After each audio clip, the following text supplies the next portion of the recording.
Bonjour à tous. En cette semaine de premier quartier de lune, qui est en effet une phase qui vient nous parler d'action directe, de prise de décision qui nous sépare d'un certain passé, la lumière augmente et la clarté permet de mieux voir certains obstacles intérieurs et extérieurs.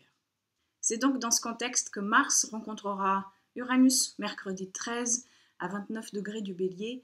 Ce sera la dernière fois que ces deux planètes se rencontrent ici, dans ce signe, avant plusieurs décennies. Mars gouverne le signe du Bélier et Uranus, dans ce signe depuis maintenant 2011, a donc pris une coloration un peu plus martienne et est venu nous éveiller au pouvoir de l'individu.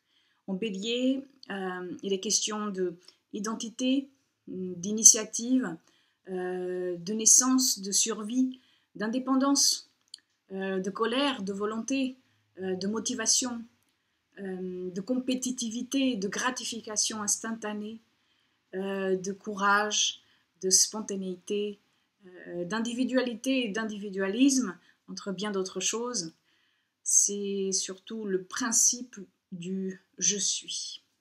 Alors ce dernier passage de Mars sur Uranus, Uranus qui s'apprête d'ailleurs à dire au revoir au signe du Bélier le mois prochain, est donc une période qui vient nous apporter des prises de conscience qui peuvent-elles mener vers des décisions ou des résultats inspirés de ce que nous avons vécu, de ce qui a été traversé durant ces 7 dernières années, liées à ces thématiques Bélier dont je viens de vous parler. Il y a comme un changement, une surprise ou un choc qui peut créer une forme de liberté, ou alors une rupture qui fait de la place à une nouvelle action, à une nouvelle forme d'agir ou alors à un chemin alternatif. Il peut y avoir maintenant un ego blessé qui se réinvente, ou alors au contraire un ego blessé qui se rebelle et détruit. Car il y a surtout un grand désir de se détacher de ce qui encombre, de ce qui limite. Les restrictions peuvent maintenant être ressenties très profondément comme des obstacles au déploiement du moi. C'est une énergie qui demande à être honnête et directe avec soi-même.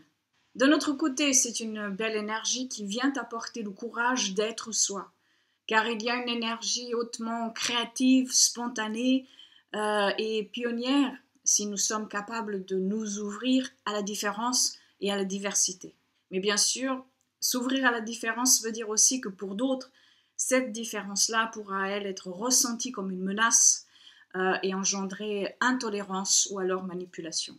Il peut y avoir aussi une énergie intérieure qui est plus anxieuse ou moins patiente, et le risque ici sera de tout prendre de manière personnelle et de penser que le monde est contre soi, sans pondérer sur la véritable situation qui se présente maintenant et surtout sur le chemin qui nous a menés jusque-là. Il serait bon d'aller un peu plus en profondeur et sortir du sentiment d'urgence et voir si tout ça en fait ne vient peut-être pas d'une blessure à l'ego. Et si c'est le cas, que faut-il donc apprendre de ce réveil à la blessure? Le projet Quintessence de ce mois de février est disponible et Quintessence est un accompagnement pour chacun des signes. Et ce mois-ci, Quintessence vous donnera plus d'informations pour la pleine lune qui arrive dans le signe de la Vierge. Vous trouverez le lien pour y accéder dans la barre d'informations. Et si vous avez des planètes personnelles, points ou angles de votre thème natal, dans les tout derniers degrés des signes cardinaux, aux alentours de 29 degrés, donc, du Bélier, du Cancer, de la Balance ou alors du Capricorne, mais aussi au tout début des signes fixes, si vous avez donc des points angles ou planètes personnelles à peu près entre 0 et 3 degrés du Taureau, du Lion, du Scorpion, du Verseau, vous pourrez ressentir plus fortement cet aspect. Voilà, je vous remercie d'avoir regardé cette vidéo. Je vous souhaite une très bonne semaine. Je vous dis à dimanche prochain.